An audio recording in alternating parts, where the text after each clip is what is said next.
अम्मा बात। मजहब नहीं सिखाता आपस में बैर रखना, हिंदी है वतन हिंदुस्तान हमारा। कुछ बात है कि हस्ती मिट्टी नहीं हमारी, कुछ बात है कि हस्ती मिट्टी नहीं हमारी। सदियों रहा है दुश्मन दौरे ज़मां हमारा। इकबाल कोई महरिम अपना नहीं जहां में, इकबाल कोई महरिम अपना नहीं जहां में। मालूम क्या किसी को दर्द दुनिया हमारा। मोहतरम सदर जलसा, जिम्मेदारान शम्स कुल इंडी, काबिल-ए-अदब मेहमानान खुसूसी और असातिज़ा इकराम और काबिल-ए-कद्र हाज़िरीन मजीद, अस्सलामु अलैकुम रहमतुल्लाहि व बरकातुहू। मेरी तक़रीर का उन्वान है जंग आज़ादी में मुसलमानों का किरदार। आप सभी को जश्न आज़ादी बहुत बहुत मुबारक हो। मैं अल्लाह रब्बुल इज़्ज़त से दुआ करती हूँ हमारे मुल्क हिंदुस्तान का हर एक शहरी खुश रहे, शादाब रहे, आबाद रहे। अल्लाहुम्मा आमीन। हाज़िरीन महफिल, अंग्रेज मुल्क हिंदुस्तान में मुगलिया सल्तनत के बादशाह जहांगीर के ज़माने में आए। यहाँ अंग्रेज इलाज और मौलाजा के बहाने से और जहांगीर बादशाह के दरबार में हाजिर हुए और बादशाह ने कहा, मांगो जो मांगना है। अंग्रेजों ने अजीज और रमी से पूछा, हम यहाँ तिजारत करने की इजाज़त चाहते हैं। बादशाह ने इजाज़त दे दी। इसी तरह हमारे मुल्क में अंग्रेज रहने लगे और बसने लगे। लंबी मुद्दत गुजरने के बाद मुगलिया सल्तनत की हुकूमत कमज़ोर होने लगी। अंग्रेज मौके का फ़ायदा उठाकर हिंदुस्तान पर काबिज हो गए।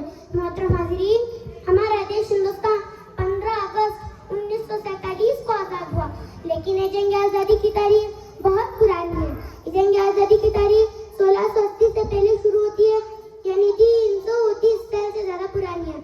मुअर्रिखीन का यह कहना है कि जंग आज़ादी की तारीख 1850 में शुरू होती है। कलकत्ता में सिराजुद्दौला ने अंग्रेजों से पहली जंग लड़ी थी। इसी तरह टीपू सुल्तान और उनके वालिद हैदर अली अंग्रेजों से जंग लड़ी थी। इसी तरह हज़रत शाह इस्माइल और सैयद अहमद ने पूरे जंग आज़ादी में रूह फूंक दी थी। शायर ने कहा, किसके लहू ने रंग गुलिस्तान बदल दिया, किसके लहू ने रंग गुलिस्तान बदल दिया। इंसाफ चाहता है बहारे चमन से। मोहतरम सामीन वो सामियान, याद रखें, हमने हमेशा अपनों से शिकस्त खाई है, गैरों से नहीं। मुसलमानों की सफ में रहते हुए मुनाफिकों ने हमसे गद्दारी की है। जैसे कि कहावत मशहूर है, घर का भेदी लंका ढाई का किरदार अदा किया।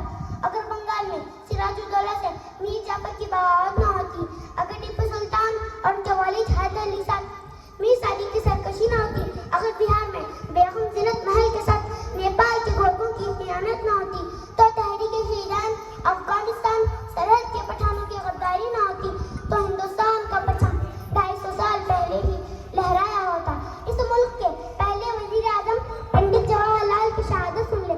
इन्होंने सूबे बिहार के मोहल्ला उलमा सादिकपुर के सिलसिले में कहा था, अगर पूरे मुल्क हिंदुस्तान की कुर्बानियों को तराजू के एक पल्ले में रखा जाए, उलमा सादिकपुर की कुर्बानियों को तराजू के दूसरे पल्ले में रखा जाए, उलमा सादिकपुर का पलड़ा भारी हो जाएगा, वज़नी हो जाएगा।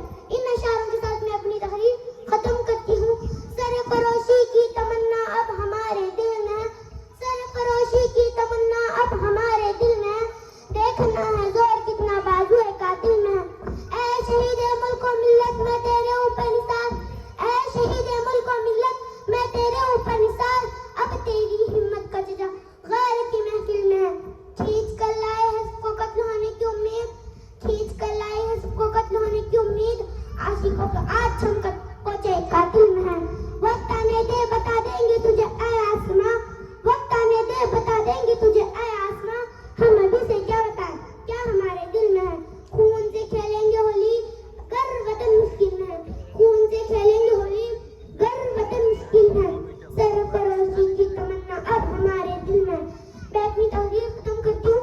शुक्रिया। अस्सलाम वालेकुम रहमतुल्लाहि व बरकातुहू। जोरदार।